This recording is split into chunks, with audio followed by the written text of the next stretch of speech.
Ada pepatah, untuk membersihkan ruangan yang kotor butuh sapu yang bersih. Pepatah itu kerap ditujukan pada aparat penegak hukum di Indonesia dalam memberantas korupsi. Jika penegak hukum itu kotor, mustahil pemberantasan korupsi bisa maksimal. Pepatah itu menyerupai dengan apa yang terjadi sekarang. Koalisi Sipil Masyarakat Anti Korupsi melaporkan Jaksa Agung Muda Pidana Khusus atau Jampitsus Kejaksaan Agung Febri Adriansyah dilaporkan ke Komisi Pemberantasan Korupsi pada Senin 10 Maret 2025.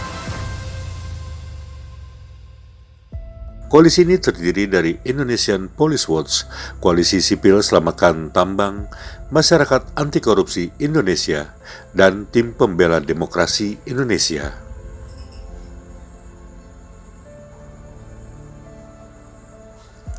Jampitsus Febri Adriansyah dilaporkan ke KPK atas 4 dugaan tindak pidana korupsi terkait penanganan kasus korupsi. 4 kasus itu Jiwasraya, perkara suap Ronald Tanur dengan terdakwa Zarof Srikar, penyalahgunaan kewenangan tata niaga batubara di Kalimantan Timur, dan tindak pidana pencucian uang.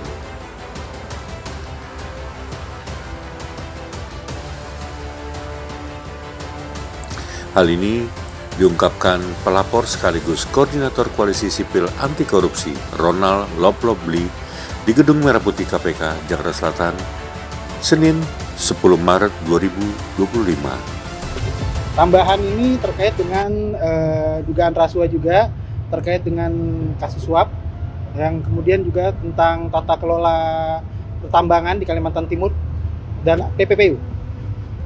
Yang dilaporkan siapa, Pak? Yang dilaporkan FA tetap. Ronald mengatakan pihaknya memberikan informasi kembali kepada KPK terkait kasus utama yang pernah dilaporkan, yaitu pelaksanaan lelang barang rampasan benda sita korupsi berupa 1 paket saham PT Gunung Bara Utama atau PT GBU yang dilaksanakan Pusat Pemulihan Aset PPA Kejagung Republik Indonesia.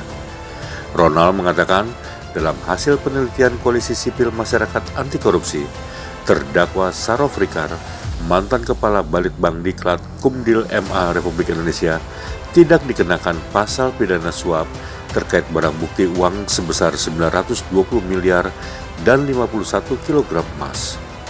Zarof Srikar hanya dikenakan pasal gratifikasi, sebagaimana yang dimaksud pasal 12B Junto pasal 18 Undang-Undang Nomor 20 Tahun 2001 tentang Pemberantasan Tindak Pidana Korupsi. Ronald juga meminta KPK mendalami dugaan upaya penyembunyian atau penyamaran uang yang didapat hasil kejahatan, penyalahgunaan kewenangan dan atau tindak pidana korupsi yang diduga dilakukan Jampitsus Febri Adriansyah. Juru bicara KPK Tessa Mahardika Sugiarto mengatakan dirinya tak memiliki akses informasi terkait laporan tersebut lantaran bersifat rahasia. Meski demikian, ia mengatakan laporan yang masuk ke KPK akan dilakukan verifikasi, telaah dan full bucket. Pada 27 Mei 2024, Jaksa Agung Muda Pidana Khusus Kejaksaan Agung Febri Adriansyah dilaporkan Ketua Indonesian Police Watch Sugeng Teguh Santoso ke Komisi Pemberantasan Korupsi.